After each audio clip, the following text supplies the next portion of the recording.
Hey everybody, welcome back to Everyman Prepping. How's everybody doing today on the Sunday of the week leading up to 4th of July? It's usually a great time, festive week. We're all getting ready for the 4th of July to celebrate our independence, the Revolutionary War.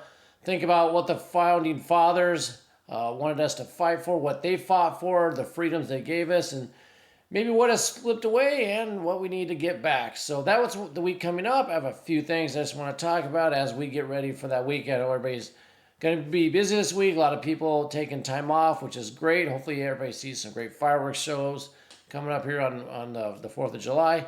But the first thing, President Biden, he's with his family. I think they're at Camp David today. They're talking about, his abysmal debate performance and what he should do. And, the word coming out, this evening, Sunday evening is, well, he should stay in the race. The families push him to stay in. No matter, we have mainstream media, legacy media, all pushing for him. May should get out. A lot of senators, a lot of Congress people saying, I'm going to lose my seat if he's on the ticket. Governors are worried.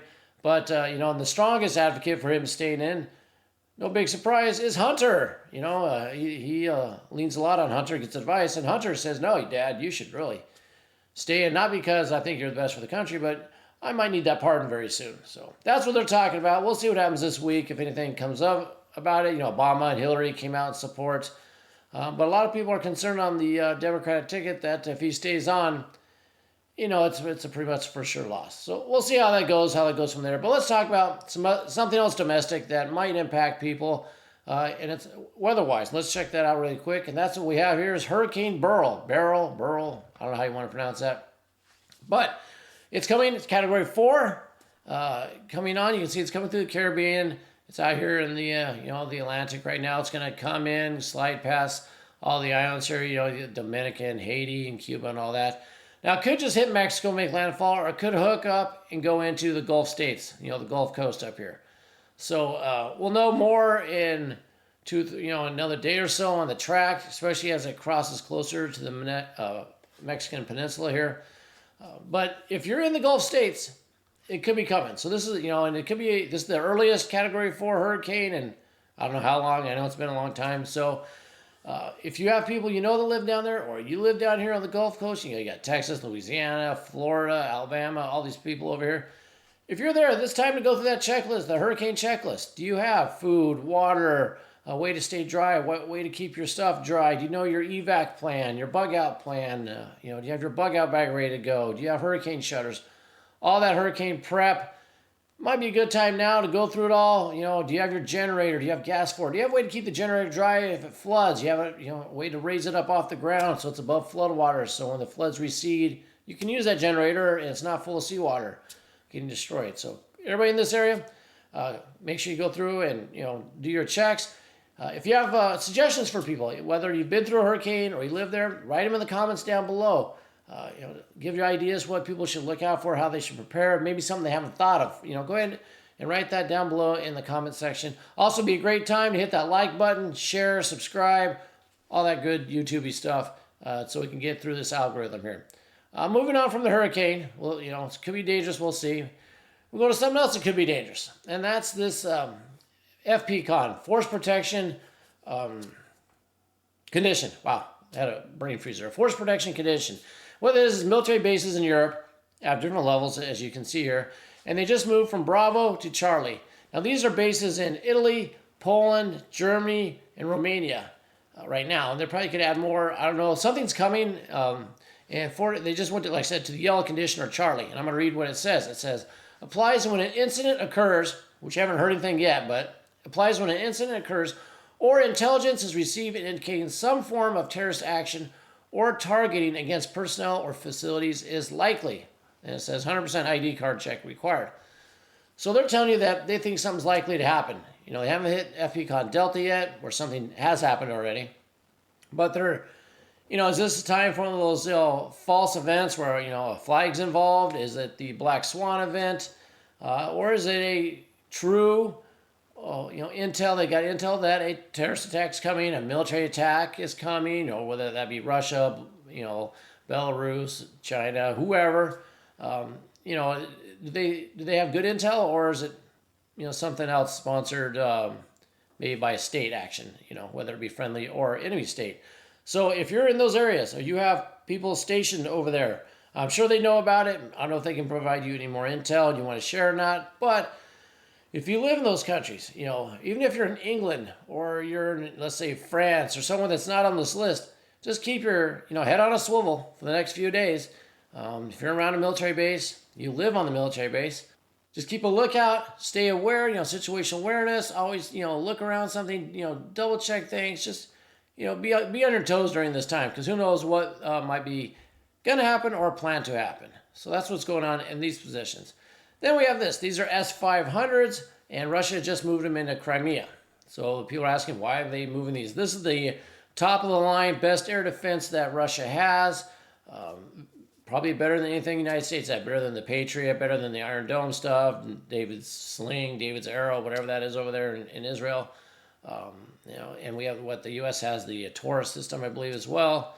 But supposed to be top line, so why are they moving it there? Well, we've heard that F-16s are in play. That F-16s maybe have done a sortie, maybe haven't. Maybe they think they're going to start flying into Crimea, doing some attacks. So I think that's why they brought these in here. Yes, these can be used for offensive reasons, but I don't think you would. You're going to use them for air defense and most likely against planes. Thus, it means they're expecting the F-16s to come in. So they're going to try to knock them out as a show of strength. Also, probably to send a warning. So these are going into Crimea. Expect this to evolve into more of a air battle maybe soon. I'm sure Russia would love to take an F-16 out of the air. I'm sure they'd love to do that, have the pilot eject and capture the pilot because they're probably going to find a NATO pilot, not a Ukrainian pilot. But we shall see. And then we'll go into this. So, Lebanon's out there with Israel, and its tensions are going, and I fully expect Israel to start a giant war with Lebanon. They're going to start up something fast because, Netanyahu, he's pretty much, dead in the polls. People are protesting, rioting against him. It's not looking too good for him. Some people want him arrested. So what do you have to do? Well, you better go to war to get the people focused on something else. But what this is, it says Iranian-backed paramilitary groups in Iraq have stated that they will utilize ballistic missiles, advanced drones, that's what you see here, advanced drones, against Israel if they decide to launch an invasion of southern Lebanon and full-scale war against Hezbollah. Israel wants to push Hezbollah like 40 kilometers away from Israel through the Golan Heights and all that to a river. I can't remember the name of it. I'll have to get a map for you next time, put it out. But Lebanon is not going to stand for that, and Hezbollah is not going to stand for that. Iran will help them. There's a lot of countries already said that they're going to help send troops and people. The Taliban said they're going to send. Israel goes in there. Do they expect to get whooped like in 2006? They might think they might have, but they're going to do it anyway. They need the distraction. Or maybe they just think we can take Hezbollah and we're going to push them back and this is going to be something we have to do. But I would expect it within the next week. Who knows? Maybe 4th of July, they kick off and, start an attack then just because of symbology. We shall see, but that's coming. So get ready for that as well. And lastly, they're talking about revolutions and all that. The elections in France, Macron not doing so hot. He came in third. His party came in third in voting in the first round. And Le Pen, the conservative national branch that got voted, came in first. I think they're called the far right National Rally Party, basically. They're winning. They came in, we can look at down here, with 34% of the votes so far. You need 50% or there's a runoff. So there'll be a runoff of the top 2 or 3 so they can see who's taken over. But it's going to be Le Pen in the far right. This is Macron's at 21.5. He's not even second. He's third, his group. That's the current government. And then you have this NFP, which is a very liberal progressive faction as well. They're about 5% behind. So big changes coming in France. It'd be interesting to see if Le Pen makes it. And if they're conservative, are they pro-war? Are they pro-immigration? Are they going to, push as hard as Macron and getting troops into Ukraine or not? We shall see. But there's big changes coming in France. So we will see how that goes. And that's the last thing I have for you today. That's the last thing I have to talk about. If you want to mention anything down below, feel free. If you have suggestions on hurricane, what to do, what to look out for, if you have anything to do, if you have people or you're in Europe and you have anything you've seen or heard about the force protection condition that they're at right now, and with whether it be someone stationed there or you live next to a base, you've seen something. Be great. Write it in the comments below. Other than that, just get ready for 4th of July. You always got to be vigilant on 4th of July. Like I said, not only are we celebrating our freedom, but there might be some domestic groups out there that like to voice their displeasure with, the conservatives, the country, the flag. So when you're out with your family, just be ready. And as always, keep your ear to the ground, head on a swivel, and happy 4th of July.